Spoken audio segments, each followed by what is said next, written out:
Bountiful harvest we made this month, a tour of the California garden, some things for you to do, review of a cool gardening product. All this and a lot more in today's episode of California Gardening.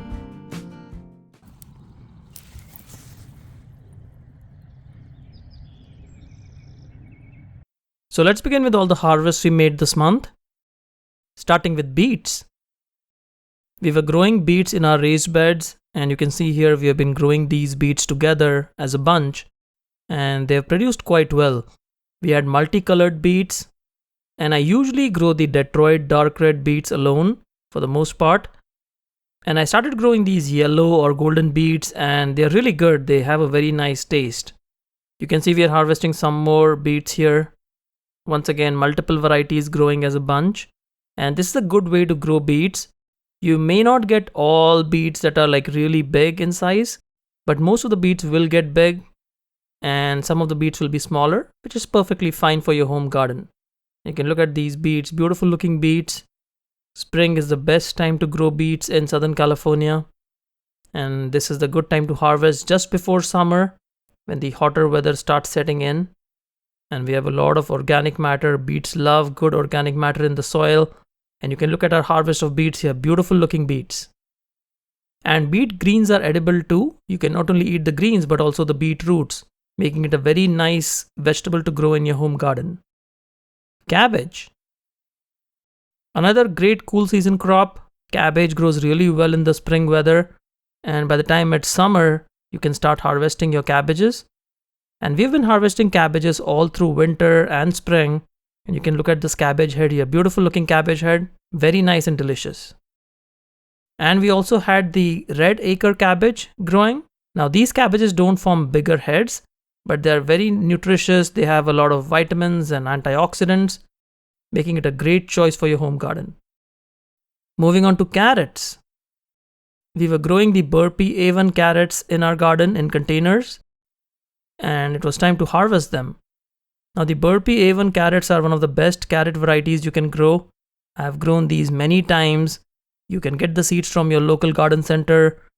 I got my seeds from the Home Depot here in Irvine, California.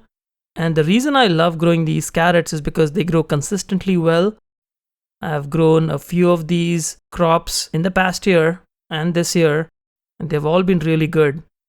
And the carrots itself are very delicious as well. They're crunchy, they're sweet. They have a very nice taste.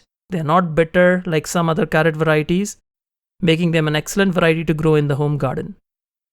And you can grow a lot of carrots in just one whiskey barrel container like you see here. I just randomly sowed about 1/4 of the seed packet, giving a little bit of space between the carrots, and you can see the results. These are great looking carrots. And they have matured very well. It takes about 90 to 120 days for carrots to mature. But if you're patient and you wait till the carrots mature, you will get a really good harvest like you see here. So we got a lot of carrots from just this one whiskey barrel container. And once it's washed, you can look at our carrots here. Beautiful looking carrots, very crunchy, very delicious. And the Burpee A1 carrots are one variety that I would highly recommend that you grow in your home garden. Cauliflower. Another spring-loving vegetable. Cauliflowers are not only very delicious but easy to grow. And cauliflowers have become very expensive in the grocery store these days. Not sure if you all noticed, but each of these cauliflowers can cost up to $10 here in Irvine, California. So growing your own is one of the best ways you can save some money. Cilantro. Our cilantro was growing in the whiskey barrel container. And the spring season really helped the cilantro to take off and produce these really good looking leaves. Now cilantro is not that difficult to grow. A lot of you have asked me questions on what do you do for growing cilantro. You can grow them from seeds. You can grow them from transplants that you get at the garden center. Either ways, you can't go wrong with growing cilantro. Just grow some. And cilantro needs a lot of rich organic material in the soil, and also loves some fertilizer like fish emulsion or AgroThrive fertilizers like I use all the time. And once you do that, you will get a very good crop of cilantro. You can look at our harvest here, beautiful looking cilantro. Cluster beans. One of the most difficult vegetables to grow in the home garden are cluster beans. And we planted 3 of these and they did yield some beans, which was very surprising. It's still relatively cold here in Southern California. And you can look at these beans here, beautiful looking beans. We did have a few more on the plants, but cluster beans are one of the most difficult vegetables to grow here in the Southern California weather. I've tried it many times and I'll try to post a separate video on how successful I was in growing these. But these plants require a lot of heat and humidity, something which we don't get here in Southern California till about July or August. Dwarf kale. We were growing our dwarf kale in containers. This is a whiskey barrel container, and dwarf kale grows very easily in these containers. It can grow up to 3 plants. And you can see that we have also interplanted it with some lettuce. And you can just harvest the kale leaves as you need them. The benefit of growing dwarf kale versus a regular kale is that regular kale plants get very big. And because they get so big, it's hard to manage them. Dwarf kale, on the other hand, is much easier to manage. You can keep harvesting the leaves as they come. And you can eat them as a salad. You can juice them. Kale is very nutrient dense. It's great for your health and makes an excellent crop to grow in your home garden. Lettuce. The lettuce that we interplanted with the kale was also ready for harvest. And we're harvesting these lettuce leaves here. And you can see that the lettuce is actually going to bolt. And this will happen when the temperatures go up. So we've had a very cool May here in Southern California. But the early part of May was also a little hot, causing all these plants to go to bolt. So this is the perfect time to harvest the lettuce so that you can enjoy the fresh leaves, which are good tasting and when the plant has not bolted yet. And you can look at our harvest here, beautiful looking lettuce leaves. Loquats. One of my favorite fruits to grow and eat are loquats. We had so many loquats on the loquat tree. This is a dwarf loquat tree and it's called Christmas. It produces a lot of loquats, as you can see here. The loquats on this tree are not only a little larger than the regular loquats, but they're also very juicy and very delicious. And you can see the tree is not able to take the load of these loquats and it's just falling down. The branches are falling down now. So you can look at this harvest here. There are a lot more loquats on the tree, but we loved eating loquats. So did other friends of ours in the garden. You can see here a lot of critters love eating loquats. So you do have to protect them with nets so that you can enjoy your loquats that you grow in your home garden. Mulberries.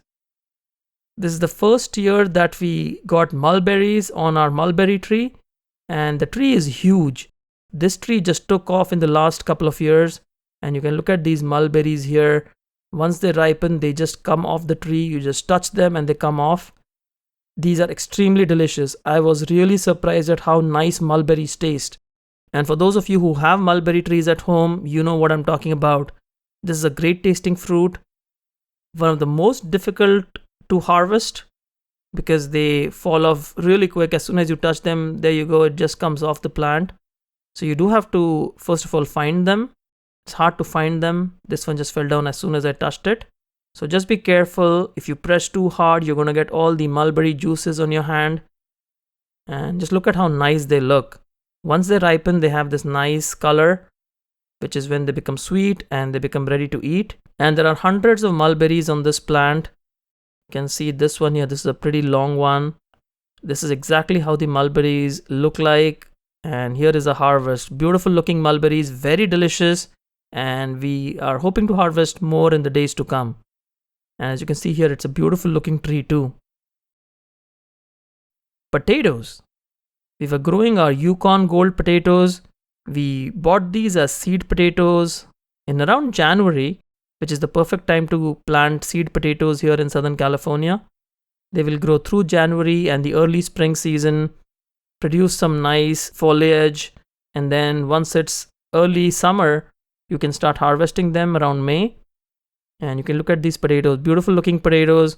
We could have waited longer for the potatoes to mature even more. They would have gotten bigger. But I think it was about time to prepare this raised bed for the summer vegetables, which is why we started harvesting these potatoes. And you can look at the soil here, rich in organic matter, lots of earthworms as you see here. And this is how your soil should be for growing potatoes. And we planted 4 plants, 4 potato seeds, and each of them yielded a lot of potatoes as you see here. We are harvesting potatoes from the second plant now. And a lot of these potatoes are formed right around the surface of the soil. And we planted these potatoes using the trench method, where we buried the potato seed about 10 or 12 inches below the ground. And this seems to do a good job. I have been following this method for a while now, and it seems to yield the best amount of potatoes compared to any other method. I used to use the hilling method of growing potatoes, where you cover up the potatoes as they grow with hay and soil. However, planting it in a trench has been one of the more successful methods for me, just because the plant gets a chance to make a lot more potatoes inside the ground when you bury it deep, compared to covering it up with straw or hay or compost as it grows. So you can see all these potatoes that we're harvesting and keeping aside. They are decent sized potatoes. Once again, we could have waited for another maybe a month or so to get even bigger potatoes, but we had to prepare this raised bed. We had a lot of summer vegetables waiting to be planted, and I'm sure a lot of you have a similar problem in your garden too, where you need to make space for your summer vegetables by harvesting some of the spring vegetables that are ready, and that's exactly what we're doing here. And you can look at all these potatoes here that we harvested.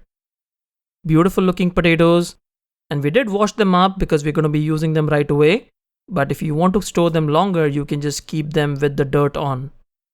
Strawberries. Our strawberries were growing in our greenstalk planter. This is the greenstalk herb planter with the smaller pockets, plenty enough to grow strawberries. And the strawberries that are grown in the greenstalk planter are much better than the ones you grow in the ground, because they don't touch a lot of the soil, except a few maybe. But most of the strawberries will grow outward. You can harvest them easily. They are very clean and they're very nice. So in this season, we had strawberries and cilantro growing in our greenstalk planter, and they were doing very well. These are the kind of plants I love to grow in the greenstalk planter, as you can see. And this is the harvest here. Beautiful looking strawberries, and we harvested strawberries many times during this month. Swiss chard. Our Swiss chard plant was growing in this raised bed. This is a portable raised bed, which was in the corner. I don't usually show this raised bed because it's in the corner, and it's been growing this Swiss chard plant alone for quite some time. And for those of you who are not familiar with Swiss chard is similar to spinach. It has a lot of nutrients and vitamins, and is very delicious. It tastes very much like spinach. It can be substituted for spinach, but the best part is it grows year round. So you can use Swiss chard pretty much like you use spinach for all your dishes, with the benefit of it growing year round and not just in the cooler months. And you can look at our Swiss chard harvest here. Beautiful looking Swiss chard leaves.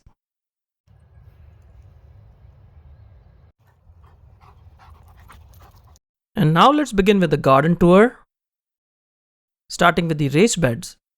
In our first raised bed, we have a lot of pepper varieties. We are trying out different pepper varieties, hot peppers, regular peppers, like bell peppers, just to see which varieties do well here. And you can see some of the plants have really taken off, and some of the plants are still struggling because of the cooler weather. On the trellis on each side, we have the bottle gourd plant growing.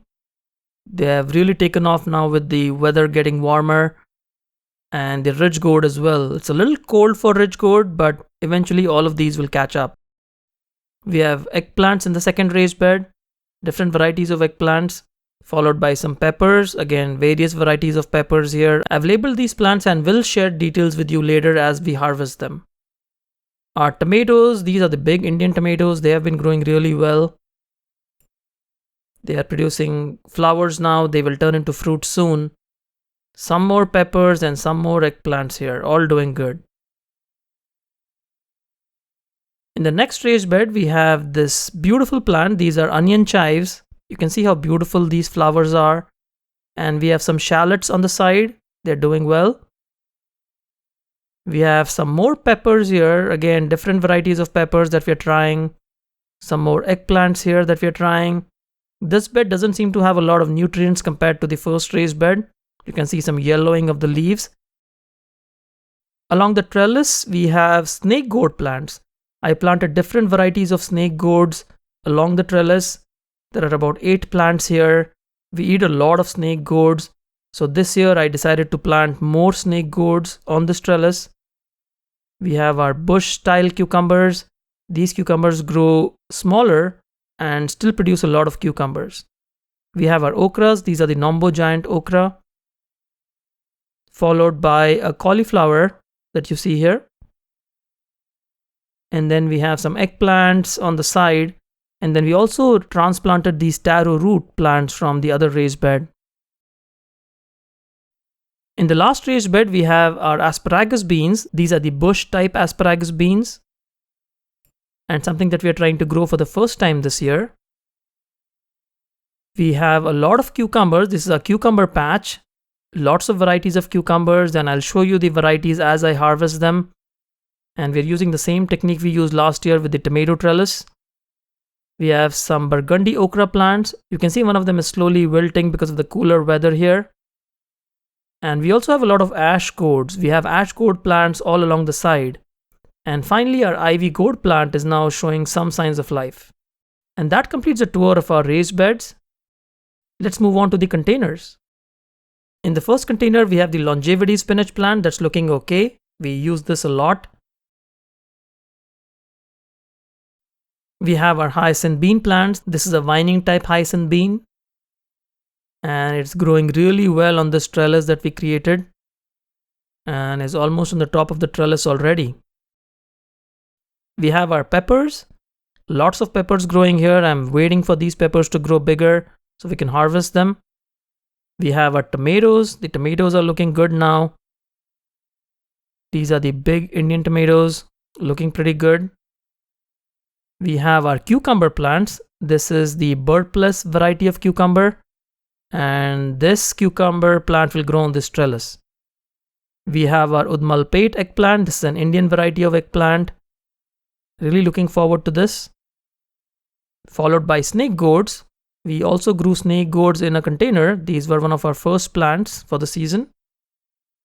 We have our Indian tomatoes. These are the Indian heirloom tomatoes, looking pretty good. This is a new tomato variety that we are trying, the Floridale tomatoes. This is a determinate tomato variety. We have our Egyptian walking onions. You can see how many flowers and how many onions are on this plant. We have our white Carolina strawberries. The runners are going all over the place now. Even on this turmeric plant that we've planted right next to it. We have our black beauty eggplant. That's looking good now. The red veined sorrel is due for another round of harvest. We'll be harvesting these soon. Our purple potatoes are now looking okay. I think there are a lot of snails or pill bugs here that we need to take care of. Followed by our mint plant. This is the sweet mint plant, looking pretty good. We have our volunteer tomato plants that are growing as single stem tomatoes here. And these are actually bush type hyacinth beans. I thought these were vining type, but they're not. We have these potatoes that we planted from the pantry. They're doing okay, maybe ready for harvest soon. We have our cluster bean plants. Not looking that good, as I mentioned, difficult to grow here in this weather. Still producing some cluster beans though. We have our potato onions. These are the bunching kind of onions, looking pretty good now. Followed by shallots. Also looking good. We planted some okra here, different varieties of okra. Really looking forward to how these varieties do. This is our taro root plant. You can see how good this taro plant looks now when the weather starts warming up. And some bell peppers here in this container. On the other side, we have our 4-in-1 apple tree that's producing a lot of apples, as you can see here. Beautiful looking apples. The multiple varieties help pollinate each other and they're looking pretty good. They will get a lot bigger than this though, so we just have to wait. This is our firecracker plant, just showing some new signs of growth now. Followed by our celebrity tomato. This is a determinate tomato variety. This is looking good. We have our cayenne pepper plant. This one's doing okay, not as great as the other one, which you will see. The purple long eggplant has really taken off now. Should be producing eggplants very soon. We have our mint plant, the spearmint plant. That's looking good now after it got the haircut. We have our Santaka chili peppers that were overwintered from last year. We then have the next cayenne pepper plant that's looking better, followed by the holy basil plant. We have a tomato plant on the back. This is a volunteer tomato plant which has really taken off now, producing some good sized tomatoes as you can see here. Our fig tree, this is the mission fig tree. It has been producing a lot of figs as you see here and is growing well now. And finally, we have our sweet basil plant that we planted in this small container. In our Greenstock Classic planter, we planted peppers and they will grow very well in this sized container. In the Greenstock Leaf planter, we are growing strawberries and cilantro as you've already seen in the harvest. And they have been growing pretty well. You can see some more strawberries coming up here. And this is a great way to grow plants like strawberries and cilantro, and you can buy your own Greenstock garden planter by visiting the site and use coupon code CAG to get $10 off your order.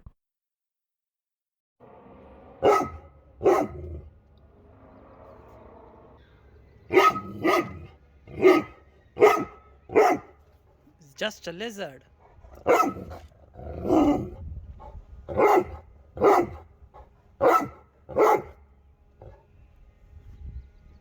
And now let's look at some things for you to do.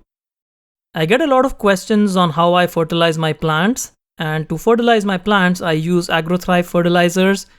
There's a general purpose liquid fertilizer which can be used at the vegetative state, and then we have another one which can be used at the fruit and flower stage.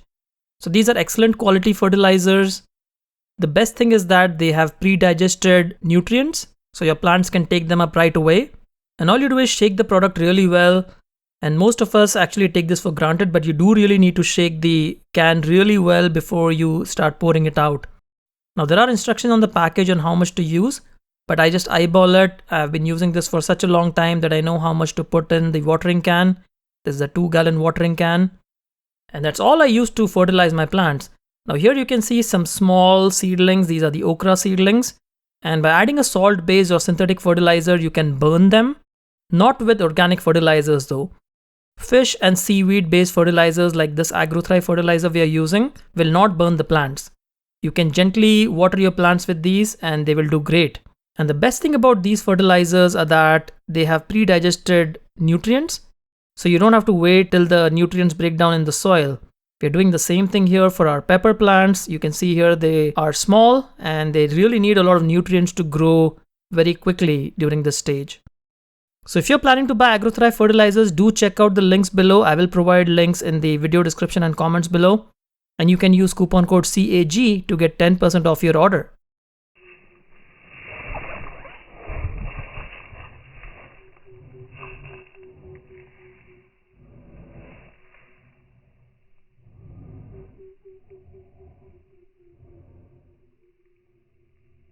Now let's move on to gardening products.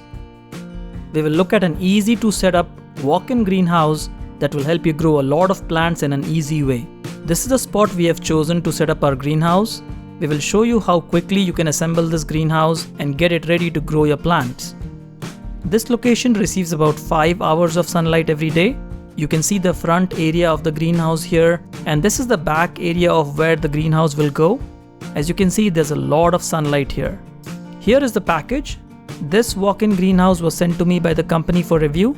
However, the entire review is an honest opinion of what I think about this product. So the dimensions of this product are 56 inches in width, 56 inches in length, and 77 inches in height. And here's what comes in the package. These are the supports that will form the structure of the greenhouse. What I liked about the package is that each set of parts was numbered.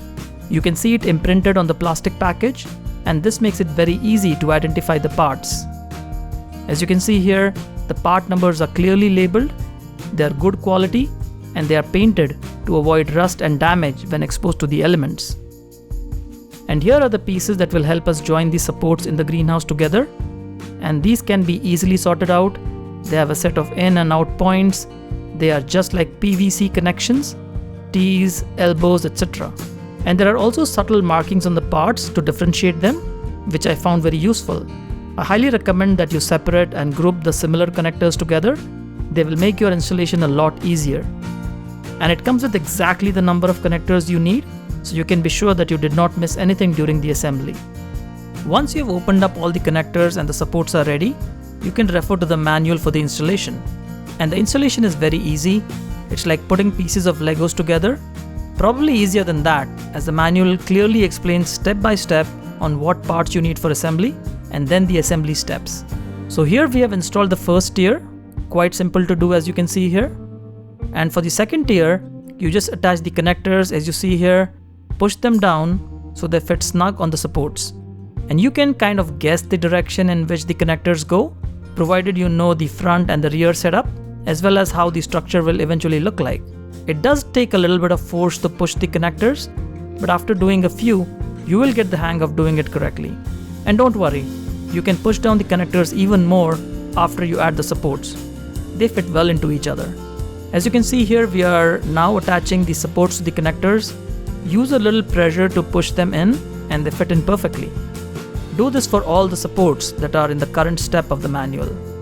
And you will soon begin to see the greenhouse structure coming up as expected. Now on to the third tier. The process is the same. We attach the connectors and then attach the supports to create the third tier. And after this, the process of assembly goes very fast. And now it's time to attach the supports for the back and then the connectors for the roof, which is the final step in the assembly process. Attaching the supports for the roof is a bit tricky, but still doable with a bit of thinking. And you can hold the supports together and then put in the connectors. And that is it. Our walk-in greenhouse structure is now assembled. The next step is to attach the grill on the back. This can be opened by opening the cover in case you want more airflow. So it's a clever design. It attached to the supports via the provided zip ties. The package does come with all the accessories like zip ties and even some plant labels. Now we add the wire shelving, which is also included in the kit. And this is what makes it a great value for money, as you don't have to buy shelves separately like we did for our fiberglass greenhouse. And the wire shelves fit snug on the supports, and the wire shelves have been provided for all the 3 tiers on both sides. So make sure you add all the wire shelves to the tiers. This is where your planting trays or pots will go. While you are doing this, you may have to push in the supports or connectors for a snug fit. Now the wire mesh can also be placed upside down, and what it lets you do is support larger pots very easily on the base. So it's a neat little trick that you can remember.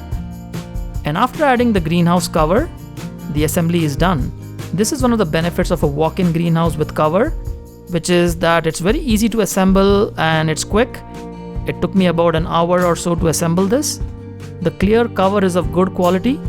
However, I've noticed that covers for such greenhouses usually wear out over time, so only time will tell how long these will last. And these are clear covers which let in a lot of light. So if your greenhouse is in a very sunny location, I recommend getting the green cover, which provides a little less light. At the time of this review, the green cover was not provided to me, so I cannot say for sure how it works. We have kept all our plant trays inside, as you can see here, and there is plenty of space for your plants and also a lot of space to walk around. You can use trays like these or just standard 10-20 trays, and they both work very well. These are the 10-20 trays from Bootstrap Farmer, and they are of great quality. I'll provide links to all the products below. So all in all, this is a great quality product and I'm happy with the performance so far. It has increased my growing space, and I'll provide links to the product in the video description and the comment below. So there we have it folks, that was our May episode of California Gardening. If you liked this video, smash that like button, and if you have any questions or comments, put them in the comments box below. We'll see you again soon. Happy gardening!